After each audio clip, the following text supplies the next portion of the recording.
மக்கள் நிச்சயமாக ஒரு மாற்றத்துக்கு வாக்களித்திருக்கின்றார்கள். அதில் எந்தவித மாற்றமும் இல்லை. எனவே மக்கள் ஒரு மாற்றத்தை விரும்புகின்ற ஒரு இடத்துக்கு வந்திருக்கின்றார்கள். முதற்கட்டமாக இப்பொழுது முன்னாள் அமைச்சர்கள் மற்றும் செயலாளர்கள் பயன்படுத்திய அதிசொகுசு வாகனங்கள் E8 இருக்கின்றது, கேப் வண்டிகள், ஜீப் வண்டிகள் அனைத்தும் காலி முகத்திடல், வியாரமாதேவி பூங்கா, சுதந்திர சதுக்க வளாகம் இன்று இந்த இடங்களிலே கொண்டு வந்து நிறுத்தி வைக்கப்பட்டு சென்றிருக்கின்றது. இவ்வாறான திட்டங்களை நீங்கள் எப்படி பார்க்கிறீங்க? இந்த நிகழ்வுகளை வைத்து என்ன சொல்லலாம்?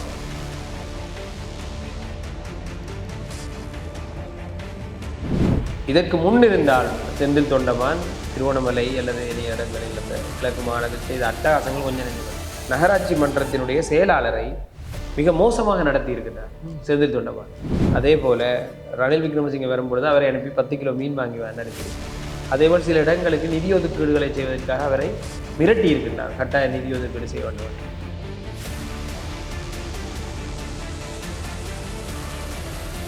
ஆனால் இது நீங்கள் முன்வைக்கின்ற இந்த குற்றச்சாட்டுகள் உண்மையாக நிரூபிக்கப்பட்ட நிச்சயமாக இந்த ஆட்சிகளை கைது செய்யப்படுவதற்கான வாய்ப்புகள் இருக்கின்றது.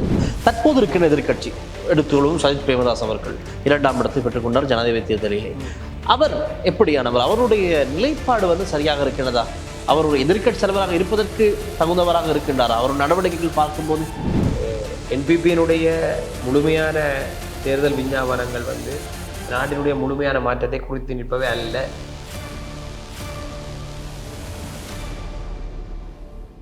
லங்காஸ்ரீ நேயர்களுக்கு வணக்கம். இன்று மற்றொரு சிறப்பு நேருக்கான நிகழ்ச்சியின் வாயிலாக சந்திப்பதில் பெரும் மகிழ்ச்சி. இன்று எங்களுடைய கலையகத்திற்கு வருகை தந்திருக்கின்றார் முன்னாள் ஆர்ப்பாட்டக்காரர், காலி முகத்திடலில் நடந்த மாபெரும் மக்கள் ஆர்ப்பாட்டத்தின் ஒரு முன்னணி செயற்பாட்டாளர், பின்னர் அவர் ஒரு சிவில் செயற்பாட்டாளர், ஆனால் இன்று ஒரு கட்சியின் தேசிய நிறைவேற்றுக்குழு உறுப்பினர். அவர்தான் மக்கள் போராட்ட முன்னணியின் தேசிய நிறைவேற்றுக்குழு உறுப்பினர் ராஜ்குமார் ரஜீவ்காந்த். வணக்கம். வணக்கம். படிப்படியாக உங்களுடைய பேர் ராஜ்குமார் ரஜீவ்காந்துக்கு முன்னால் இருக்கின்ற ஒவ்வொரு பெயர்களும் மாறி இன்னொரு கட்சி நிறைவேற்றுக்குழு உறுப்பினராக நீங்கள் இருக்கின்றீர்கள். எப்படி இருக்கின்றீர்கள்? இல்லை, அது ஒரு செயற்பாட்டினுடைய வடிவமாக நான் அதனை ஒரு முன்னேற்றகரமான விடயமாக பார்க்கின்றேன். குறிப்பாக செயற்பாட்டு அரசியல் என்பது பாராளுமன்றக்கு உள்ளிலும் வெளியிலும் எங்களுடைய அழுத்தத்தை கொடுக்கின்ற ஒரு அரசியலாக இருக்க வேண்டும் என்பதில் எனக்கு எந்த விதமான மாற்று கருத்துக்களும் இல்லை. அதேபோல் நாங்கள் ஒரே தளத்தில் நின்று செயற்பட்டு கொண்டிருக்கின்றோம். கிடைக்கின்ற வாய்ப்புகளை பயன்படுத்த வேண்டும் அல்லது எங்களுக்கு தனிப்பட்ட ரீதியில் ஏதோ ஒரு நன்மை நடக்க வேண்டும் என்பதற்காக நாங்கள் அரசியலை ஒரு பொழுதும் தெரிவு செய்வது. அதேபோல் வெற்றி பெறும் பக்கம் ஓடி சென்று நிற்பவர்களும் அல்ல. இந்த நாட்டிற்கு தேவையான சரியான மாற்றங்களை, நிலையான மாற்றங்களை, அனைத்து இனத்திற்குமான விடயங்களை பேசும் ஒரு தரப்பாக நாங்கள் இருக்கின்றோம். அந்த அடிப்படையில் எங்களுடைய இந்த மாற்றங்களும் எங்களுக்கு தேவையான மாற்றங்களாகவே கருதுகிறோம். ஆகவே அடுத்த கட்டம் நவம்பர் 14ஆம் தேதி பாராளுமன்ற தேர்தல். அடுத்தது அங்குதானா? குறிப்பாக இந்த சிவில் சமூக செயற்பாடுகளில் நாங்கள் ஈடுபடும் பொழுது நான் வடகிழக்கு மக்களினுடைய பிரச்சனையை வெகுவாக பேசிக்கொண்டிருந்தேன். அது மட்டுமல்லாது மலையக மக்களுடைய பிரச்சனைகளாகட்டும், எங்களுடைய முஸ்லீம் மக்களுடைய பிரச்சனைகளாகட்டும், ஏனைய தேசிய இனங்களாக இருக்கக்கூடியவர்களது பிரச்சனைகளை நாங்கள் பேச தயங்குவதே இல்லை. நாங்கள் தொடர்ச்சியாக பேசிக்கொண்டே இருக்கின்றோம். அந்த அடிப்படையில் எங்களுக்கு ஒரு வரவேற்பு இருக்கின்றது. அடக்குமுறைக்கு எதிரான ஒரு அரசியலை பேசுகின்ற தரப்பாக எங்களுக்கு ஒரு வரவேற்பு இருக்கின்றது. இன்று அதன் வளர்ச்சி படிகள் மாறி, அதன் ஆதரவு தளம் மாறி, இன்று பலர் பாராளுமன்றத்துக்கு வர வேண்டும், நீங்கள் வர வேண்டும் என்றெல்லாம் கேட்டுக்கொண்டிருக்கின்றார்கள். இதற்கு பிரதானமான காரணம் அரசியல்வாதிகள் ஒரு செயற்படுவதில்லை, வெறுமனே வார்த்தை ஜாலங்களோடு நின்று விடுகின்றார்கள். நாங்கள் கொஞ்சம் செயற்பட்டிருக்கின்றோம், உண்மையாக செய்கின்றோம் வேலைகளை. அதற்காக அப்படி அழைக்கின்றார்கள். அவர்கள் அழைத்த உடனே நாங்கள் ஓடி சென்று வாக்குகளை கேட்டு அரசியலுக்குள் போவதல்ல முறை. அதற்கான சரியான விடயங்களை சற்று சிந்திக்க வேண்டும். பாராளுமன்றம் உண்மையான எங்களுக்கான ஒரு தளமா அல்லது நாங்கள் வழியில் நின்று செயற்படுவது எங்களுக்கு பொருத்தமாக இருக்குமா என்பதெல்லாம் நாங்கள் நீண்ட கலந்துரையாடல்கள், ஆராய்ச்சியின் பின்னர் முடிவெடுக்க வேண்டிய ஒன்று. அதிலும் குறிப்பாக என்னை பொறுத்தவரையில் நான் பாராளுமன்றம் செல்ல வேண்டும் என்ற ஒரு நிலைப்பாட்டில் இல்லை. என்னுடைய நிலைப்பாடுகள் எல்லாம் தெற்கில் நாங்கள் எங்களுடைய அரசியலை பேச வைக்க வேண்டும். அனைவருக்குமான அரசியல் இங்கு பேச வேண்டும். வெறுமனே தெற்குக்கான அரசியல் மட்டுமல்ல. ஏனென்றால் இங்குதான் பிரதானமான அரசியல் தளம் இருக்கின்றது.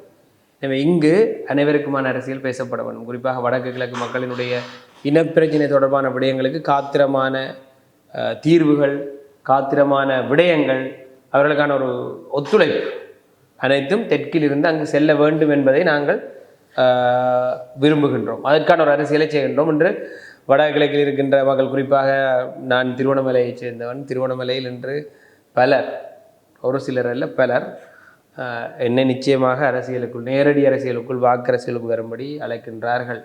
அதில் மாற்றுக்கிறது இல்லை. இன்று நாங்கள் ஒரு கட்சியில் இருக்கின்றோம். அந்த கட்சி சாதாரண ஒரு கட்சி அல்ல.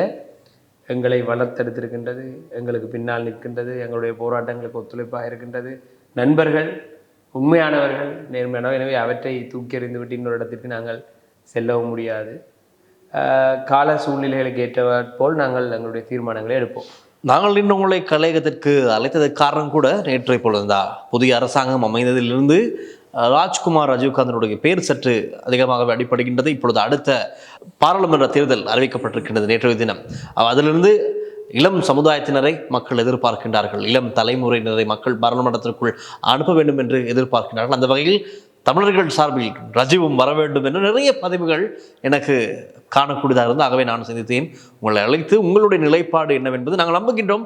உங்களுடைய நிலைப்பாட்டில் ஒரு மாற்றம் இடம்பெறும் என்று, நீங்களும் பாராளுமன்றம் செல்ல வேண்டும் என்று மக்கள் விரும்புகின்றார்கள். பார்க்கலாம். அது இப்போ என்னென்னா, இந்த நபர்களுக்கு நாங்கள் எப்போவுமே ஒரு நபர் சார்ந்த அரசியலை செய்யக்கூடாது. நபர்களுக்கான முக்கியத்துவம், ஒரு நபருக்கான பெயர், அதெல்லாம் வந்து எனக்கு ஒரு சரியான அரசியல் பாதையாக நான் ஏற்றுக்கொள்ளலை. நாங்கள் எந்த எதிர்பார்ப்பும் இல்லாமல் ஒரு வேலையை செய்திருக்கின்றோம். அதற்கு ஒரு அங்கீகாரமாக நான் இந்த பெயர்கள் ஆங்காங்கே அடிபடுவதை பார்க்கின்றேன். சில வேளைகளில் எங்களை விட தரமான சிறந்த செயற்பாடுகளுடன், ஆளுமையுடன் செயற்பட்டு கொண்டிருப்பவர்கள் அந்தந்த ஊர்களில் இருப்பார்கள். அந்த இளைஞர்கள் அவர்களையும் கண்டுபிடிக்க வேண்டும். அப்படியானவர்கள் வந்தால் நாங்களே அவர்களை வரவேற்போம். அதில் எந்த சிக்கலும் இல்லை. இல்லை அவர்கள் மோசமான அரசியலை செய்தால் அவர்கள் எனக்கு எதிர்ப்பு அரசியலை செய்து கொண்டிருப்போம். எனவே அப்படித்தான் நான் யோசிக்கின்றேன். நான் உண்மையில எதிர்பார்க்கல இந்தளவுக்கு இந்த அதிகளவில் என்னுடைய பெயர் ஒரு பேசு பொருளாக இருக்கும். என்ன, நான் அந்த ஊருக்கான ஒரு மாவட்டத்துக்கான அரசியலில் அவ்வளவு நான் ஈடுபட்டதில்லை. நான் ஒட்டுமொத்த வடகிழக்கு தொடர்பான அதிகளவு விடயங்களை பேசியிருக்கேன். நிறைய இடங்களையும் பேசியிருக்கேன். வடகிழக்கு தொடர்பான பேசியிருக்கேன். மக்களுக்கு ஒரு அபிப்பிராயம் இருக்கின்றது என்றால் இதே சுத்தியோடு நேர்மையாக இந்த அரசியலை செய்திருக்கின்றோம். பணத்திற்கோ பதவிக்கோ வேறு எந்த விடயங்களுக்கோ அல்ல, முழுமையான ஈடுபாட்டுடன் எங்களுடைய வேலைகள், வாழ்க்கை, இணைய விடயங்கள், பொழுதுபோக்கு எல்லாத்தையும் துறந்து, உங்களுக்கு தெரியும் இந்த அரசியலில் முழுமையாக ஈடுபட்டிருக்கோம். நூற்றுக்கணக்கான போராட்டங்கள், கைதுகள், வழக்குகள், எங்களுடைய ஆரம்ப கட்டத்தில் நாங்கள் வேலை செய்த எங்களுடைய உழைப்புகளில் 80-90% இந்த அரசியலுக்காக நாங்கள் செலவழித்திருக்கின்றோம். புலம்பெயர் அமைப்புகளிடம் பணம் வாங்கவில்லை, யாரிடமும் பணம் வாங்கவில்லை, எந்த அரசியல் கட்சியிடம் போய் நிற்கவில்லை. அப்போ இந்த அரசியலை ஒரு நேர்மையான முறையில் செய்திருக்கோம். அந்த அரசியல் வாழ்க்கையில் எங்களை யாரும் குறை சொல்ல முடியாது. இந்த உலகால முடிவட்ட அரசியல் வாழ்க்கையில் இது இதுக்காய்ச்சது ஒரு பதவிக்காய்ச்சது யாரும் குறை சொல்ல முடியாது. மக்களுக்கான ஒரு அரசியல். குறிப்பாக நாங்கள் அரசியல் கைதிகள் தொடர்பான விடயங்களில் மிக தீர்க்கமாக காத்திரமான வேலைகளை நிறைய செய்திருக்கின்றோம். 48 அரசியல் கைதிகள் இன்று 10 குறைந்திருக்கின்றார்கள். அனுரகுமார அவருடைய தேர்தல் விஞ்ஞாபனத்தை குறிப்பிட்டிருக்கின்றார், ஏனைய அரசியல் கைதிகள் விடுதலை செய்யப்படுவார்கள் என்று. எனவே விடுதலை செய்தால் அனைத்துமே விடுதலையாகிவிடும். அது மட்டுமல்ல, பயங்கரவாத தடை சட்டத்தை எதிர்த்து எத்தனையோ போராட்டங்கள் செய்திருக்கணும். இன்று அந்த பயங்கரவாத தடை சட்டம் நீக்கப்படுவதாக கூறுகின்றார்கள் என்றால் அவர்களுடன் சேர்ந்து தான் எங்களுடைய போராட்டங்களிடம் பெற்றுக்கொண்டிருந்திருக்கும். அது மட்டுமல்லாது சட்டவிரோதமாக கட்டப்படுகின்ற விகாரைகள், தொல்பொருள் ஆராய்ச்சி என்ற பேரில் கைப்பற்றப்படுகின்ற நிலங்கள், இப்படி பல விடயங்கள். முஸ்லீம்கள் தொடர்பாக எடுத்துக்கொண்டால் அவர்கள் மீது கட்டவிழ்த்துப்பட்டிருக்கின்ற இனவாதம், அவர்களுடைய கலாச்சாரத்தை மீறும் செயற்பாடுகள், அவர்களுக்கு எதிராக செய்யப்படுகின்ற சில அரசியல் சித்து விளையாட்டுகள், அவருடைய ஜனாசாக்கள் எரிக்கப்பட்டதன் விளைவுகள். மலையக மக்கள் எடுத்துக்கொண்டால் மலையகம் 200 என்கின்ற அடிப்படையில் அவர்கள் ஒரு தேசிய இனமாக அங்கீகரிக்கப்படும். அவர்கள் இந்திய தமிழர்கள் என்று அழைப்பதில் எந்தவித உடன்பாடும் இல்லை. அவர்கள் எங்களுடைய சகோதரர்கள், மலையக தமிழர்கள், அவர்கள் இன்னொரு தேசிய இனம். அவர்களுக்கான அங்கீகாரத்துடன் அவர்களுக்கு ஒரு சுயாட்சி அழகை ஏற்படுத்த வேண்டும் என்று நாங்கள் பேசியிருக்கின்றோம். எனவே இந்த அரசியல் என்பது ஒரு மக்களுக்கான ஒரு அழகான அரசியலை நாங்கள் இவ்வளவு காலம் செய்து வந்திருக்கின்றோம். அடக்குமுறை எங்கு இடம்பெற்றாலும் அதற்காக துணிந்து நின்றிருக்கின்றோம். இது பாராளுமன்றத்துக்கு போய் தான் செய்ய முடியல, வெளியிலிருந்தும் செய்யலாம். இதை மக்கள் பார்த்து இவர் பாராளுமன்றத்துக்கு வந்தால் நல்லா இருக்கும் என்றெல்லாம் யோசிக்கிறாங்க. பாராளுமன்றத்துக்கு யார் சென்றாலும் சரி செல்லாவிட்டாலும் சரி இந்த அரசியலில் குறைபாடுகள் இருந்து கொண்டே தான் இருக்கும். தட்டி கேட்க வேண்டிய இடத்தில் நாங்கள் இருக்கும் வரை எங்களால் எவ்வளோ காலம் முடியுமோ எவ்வளோ காலம் இந்த அரசியலில் நாங்கள் இருப்போமோ இருக்கிற காலம் முழுதும் அதற்கான வேலைகளை நாங்கள் செய்து கொண்டிருப்போம். அவ்வளோதான். இதில் நாங்கள் கணக்க யோசிக்கக்கூடாது. மற்றது இந்த பாராளுமன்ற அரசியல் வந்து ஒரு ஒரு ஒரு ஃபேண்டசி மாதிரி போயிட்டுது. ஒரு முதல்வன் படம் மாதிரி திடீரென்று ஒருத்தர் எல்லாம் செய்தார், அவரை தூக்கி எம்பியாக போடணுமெண்டு அப்படி ஒரு செட்டப்பில் வந்துட்டுது. அப்படி இல்லை, அது வந்து கோட்பாடு சார்ந்தது. பல கோட்பாடுகள், தத்துவங்கள், நாங்கள் முன்னர் எதிர்கொண்ட பிரச்சனைகள், மக்களுக்கான அடிப்படை வேலை திட்டங்கள் என்று பல விடயங்களை சார்ந்ததாக நான் பார்க்கின்றேன். எனவே நாங்கள் இந்த விடயங்கள் தொடர்பாக சற்று பொறுத்திருந்து பார்ப்போம். ரைட். இப்பொழுது எங்களுக்கு தெரியும் ரஜீவ், நீங்கள் கூட மக்கள் போராட்ட முன்னணியின் ஜனாதிபதி வேட்பாளர் நுவான் போபகி அவருக்கு ஆதரவாக செயற்பட்டீர்கள். பல இடங்களிலும் பல மேடைகளில் கருத்துக்களை தெரிவித்தீர்கள். இப்பொழுது ஜனாதிபதி தேர்தல் நடந்து முடிந்திருக்கின்றது. அனுரகுமார் திசாநாயக் அவர்கள் ஜனாதிபதியாக பதவியேற்றிருக்கின்றார். பிரதமராக அரணி அமரசூரி அவர்கள், விஜய் தேரத் ஒரு பக்கம் அவர் அமைச்சு பதவிகள் பொறுப்பேற்று இப்பொழுது ஆட்சி நடந்து கொண்டிருக்கின்றது. எப்படி பார்க்கின்றீர்கள் இந்த தேர்தல் முடிவுகள்? இந்த தேர்தல் குறித்து உங்களுடைய பார்வை என்னவாக இருந்தது? மக்கள் நிச்சயமாக ஒரு மாற்றத்துக்கு வாக்களித்திருக்கின்றார்கள், அதில் எந்தவித மாற்றமும் இல்லை. எனவே மக்கள் ஒரு மாற்றத்தை விரும்புகின்ற ஒரு இடத்துக்கு வந்திருக்கின்றார்கள். இனவாதம் என்பது கட்டமைக்கப்பட்ட ரீதியில் இருக்கின்றது, அதில் மாற்றங்கள் வேண்டும் என்ற என்னுடைய நிலப்பாடு. அதில் இவர்கள் கை வைக்கவில்லை. ஆனால் ஒரு வெளிப்படையான இனவாத பேச்சுக்கள் தவிர்க்கப்பட்டிருக்கின்றது. என்பிபியினுடைய தோழர்கள் பலர் நமக்கு நண்பர்கள். அருண் ஹேமச்சந்திரா திருவோணமலையில் இருக்கின்றார், என்னுடைய நண்பர், பாடசாலையில் ஒன்றாக படித்தவர். இங்கு ராய், ஹரணி, எரங்க என்று இப்படி பல இடங்களில் எங்களோடு பேசியிருக்கின்றார்கள். எங்களுக்காக ஆர்ப்பாட்ட களங்களில் இருந்தவர்கள் எங்களுக்கு நன்கு தெரியும். ஒன்றாகவே பயணித்திருக்கின்றோம். எனவே தனிப்பட்ட ரீதியில் அவர்களுக்கு வேறு சில நிலப்பாடுகள் இருக்கின்றன. கட்சி ரீதியாக கட்சி ஒரு நிலப்பாட்டில் இருக்கு. எனவே இந்த நபர்களுக்கு இருக்கின்ற நிலைப்பாடுகள் தொடர்பாக எனக்கு ஓரளவு தெரியும். அவர்களையும் நான் நம்புகின்றேன், அவர்களை குறிப்பாக நம்புகின்றேன். கட்சியினுடைய நிலைப்பாடுகளில் எனக்கு சில சிக்கல்கள் இருக்கு. கட்சி எடுத்துக்கிறது இவர்கள் நீண்ட காலத்தில் ஒரு நல்ல மாற்றத்தை கொண்டு வருவார்களாக இருந்தால் எதிர்ப்பரசியலுக்கு வேலை இருக்காது. ஆனால் எப்பொழுதுமே ஒரு ஜனநாயகத்தில் எதிர்ப்பரசியல் என்பது அவசியம். ஒரு சிறந்த எதிர்க்கட்சி ஒன்று இருக்க வேண்டும். குறிப்பாக சொல்ல முன்னால் எங்களுடைய தரப்பு மக்கள் போராட்ட முன்னணி என்பது இந்த என்பிபியினுடைய மக்கள் சக்தியினுடைய அரசியலுக்கு ஒரு சிறந்த எதிர் அரசியலை முன்வைக்கும். ஏனென்றால் நாங்கள் முன்முறை வைத்த எங்களுடைய தேர்தல் விஞ்ஞாபனத்தில் இருக்கின்ற விடயங்களை நாங்கள் நேரடியாக இவர்களோடு மேடைகளில் விவாதங்களுக்கு சென்றிருக்கின்றோம். அந்த நேரங்களில் எல்லாம் அவர்களுக்கு சில கேள்விகளுக்கு விடை இல்லை. அவர்கள் என்ன கூறினார்கள் என்றால், நாங்கள் சிறிது காலத்தின் பின் அதை செய்வோம், இப்பொழுது மக்கள் அதுக்கு தயாராக இல்லை. எனவே இன்று தயாராக இல்லாத அல்லது இன்று செய்ய முடியாத விடயங்கள் என்று அவர்கள் நம்புகின்ற விடயங்களை எல்லாம் இன்று செய்ய முடியும் என்று நாங்கள் கூறியிருக்கின்றோம். எனவே அந்த அப்படியான மாற்றங்களை நோக்கி நாங்கள் செல்ல வேண்டும்.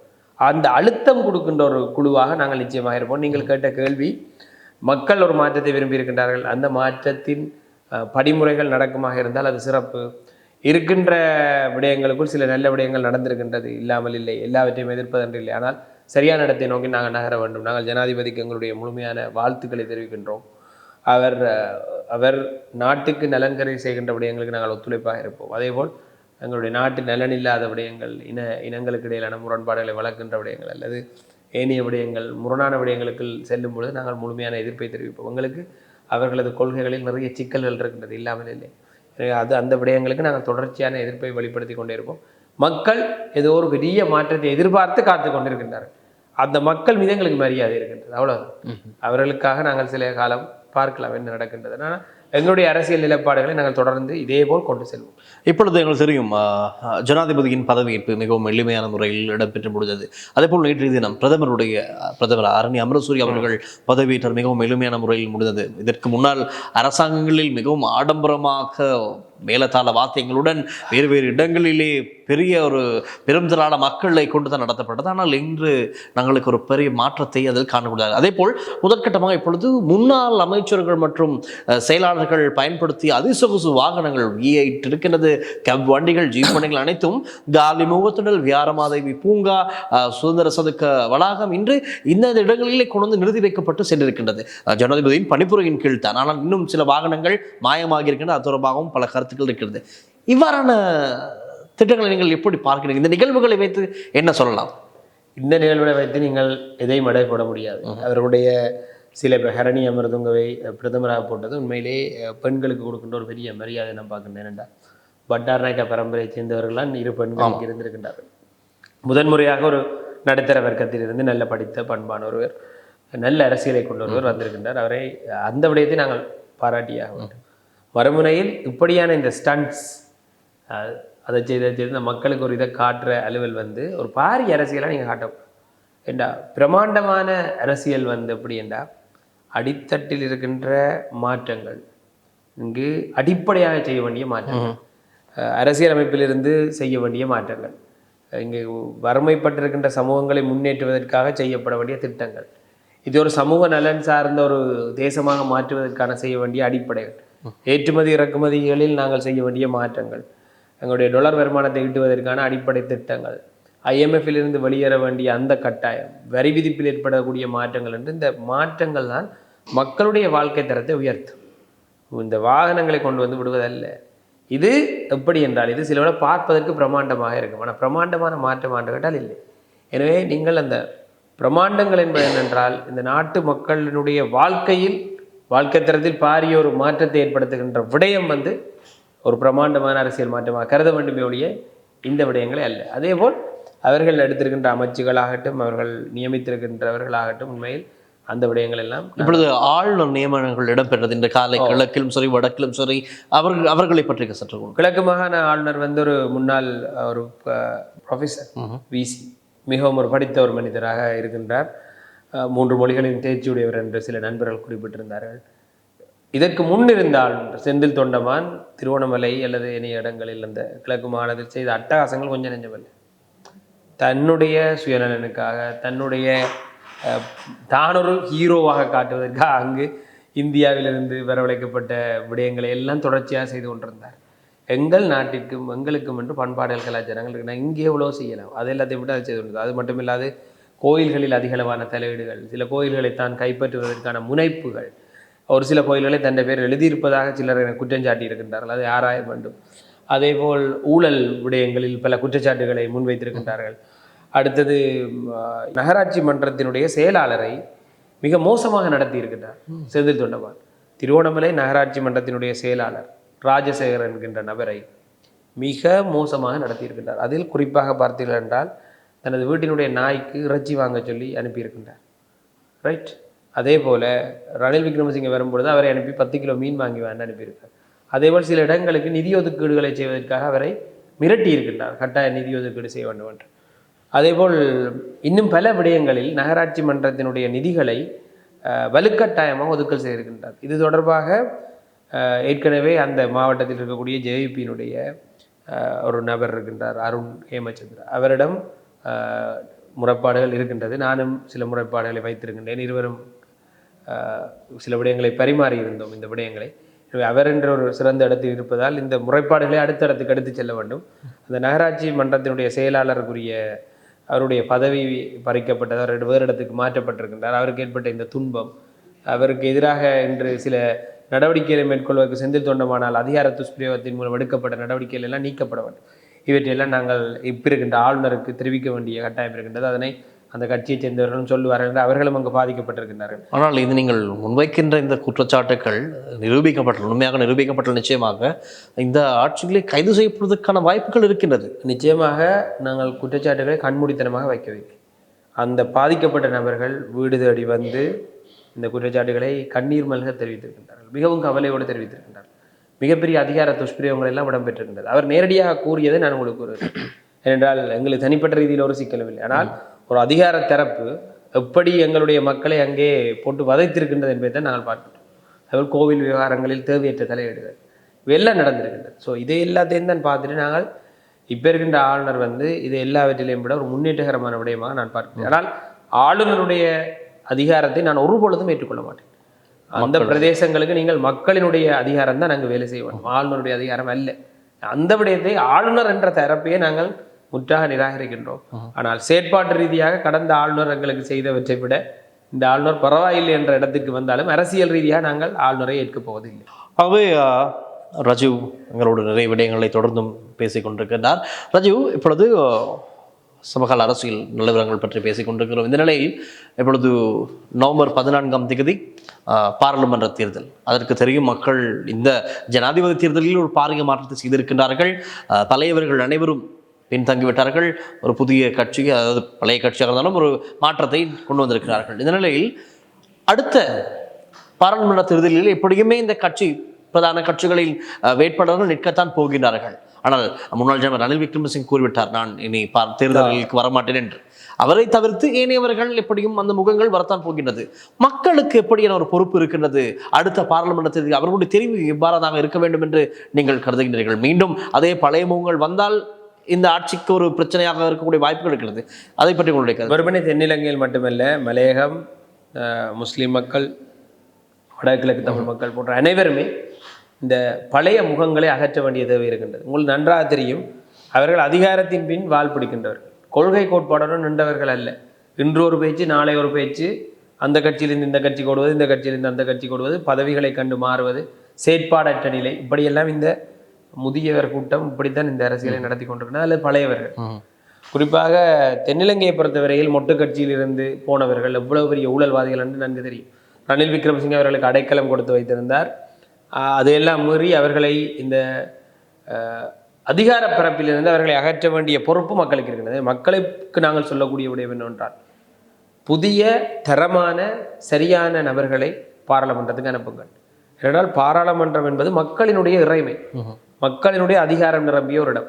அதை மக்களுக்கு எதிராகவே பயன்படுத்துகின்ற நபர்களை நாங்கள் அங்கு அனுப்பக்கூடாது. அங்கு சென்றுவிட்டு பார் பமிட்டுகளையும் கார் பமிட்டுகளையும் இந்த பாராளுமன்ற நலன்களையும் ஏனைய டீல்களினூடான நன்மைகளையும் பெற்று தங்களை வலுப்படுத்திக் கொள்கின்ற, தங்களை ஒரு பணக்காரராக்குகின்ற அந்த அரசியல்வாதிகளை நிராகரிக்க வேண்டும். ஆனால் ஜனாதிபதி அனுரகுமார் திசாக வேண்டிய அந்த ஆட்சியிலே அதற்கு இடம் இல்லை நினைக்கிறேன். அவருடைய தேர்தல் விஞ்ஞாபனங்களில் கூட அந்த கருத்துக்கள் இருக்கின்றது.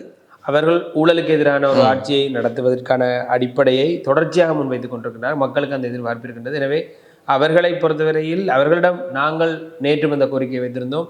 அவர்களிடம் நாங்கள் வைக்கக்கூடிய கோரிக்கை, எக்காரணம் கொண்டும் இந்த பழைய ஊழல்வாதிகள், இந்த பழைய கட்சிகளைச் சேர்ந்தவர்களுக்கு இவர்களுடைய ஆட்சியில் இடம் கொடுக்கக்கூடாது. இவர்களுக்கு பாராளுமன்றத்தை கைப்பற்ற முடியாத சூழ்நிலை இருந்தாலும் இவர்கள் பாராளுமன்றத்தில் இலக்கங்களை காட்டுவதற்காக அந்த மாதிரி நபர்களை எடுக்கக்கூடாது. அதே போல தமிழ் பிரதேசங்கள், வடகிழக்கில் தமிழ் தேசியம் என்ற பரப்பில் இருக்கக்கூடிய மோசமான அரசியல்வாதிகள், செயற்பாடற்ற அரசியல்வாதிகள், சந்தர்ப்பத்துக்கு ஏற்றபோல் மாறுகின்ற அரசியல்வாதிகளை அந்த மக்கள் தெரிவு செய்யக்கூடாது. அந்த மக்களை தவிர்க்க வேண்டும். அதேபோல் பிள்ளையான் போன்று, அங்கஜன் போன்று சந்தர்ப்பத்துக்கு ஏற்றாப்போல் அதிகாரம் பக்கத்தில் ஓடி திரிந்து மக்களுக்கு எந்தவித நன்மையும் செய்யாத இந்த அரசியல்வாதிகளையும் மக்கள் நிராகரிக்க வேண்டும். சரியான நபர்களை, சரியான வேலை திட்டங்களுடன் வருபவர்களை மட்டும் மக்கள் ஆதரிக்க வேண்டும். அது மக்கள் சிறப்பான முடிவு எடுப்பது மக்களினுடைய எதிர்கால நலனுக்கு சாதகமாக அமையும். ராஜீவ், இப்பொழுது உங்களுக்கு வேண்டப்பட்டவர்கள் நிறைய பேர் இப்பொழுது அரசாங்கத்தில் இருக்கிறார்கள். நீங்கள் அனைவருமே ஆர்ப்பாட்ட காலத்திலிருந்து இன்று கட்சி ரீதியாக சரி, வெவ்வேறு கட்சியாகவும் சரி, நிறைய செயற்பாடுகளில் ஈடுபட்டு வந்தவர்கள். நான் உங்களிடம் கேட்க விரும்புகின்றேன், தெரிந்த அளவில் நம்ம தகுந்த வட்டாரங்களில் ஏதேனும் செய்திகள் இருக்கின்றதா? இந்த ஆட்சியிலே ஏதேனும் முக்கிய புள்ளிகள் கைது செய்யப்படும் என்று ஏதேனும் கருத்துக்கள் இருக்கின்றதா? உங்களுக்கு தெரிந்தவரை உங்களுடைய நம்ப தகுந்த வட்டாரங்களில் இருக்கிறது? நிச்சயமாக இருக்கின்றது. என்றால் அவர்களிடம் சில ஊழல் விடயங்கள், சில தரப்பு தொடர்பான விடயங்கள் ஏற்கனவே பலரும் வழங்கி இருக்கின்றார்கள். அவர்கள் கைது செய்யப்பட வேண்டும், கைது செய்யப்படுவார்கள். நம்பலாமா மக்களின்? காரணம், ஒவ்வொரு ஆட்சியிலும் ஆட்சியாளர்கள் முன்வைக்கின்ற விடயம் தான் அது. கைது செய்யப்படுவார்கள் என்று இவர்கள் ஏற்கனவே கூறியிருக்கின்றார். கைது செய்வார்களா இல்லையா என்பதை பொறுத்துத்தான் இவர்கள் கூறியதற்கும் சொன்னதற்கும் செய்ததற்கும் இடையிலே ஒரு வித்தியாசம்.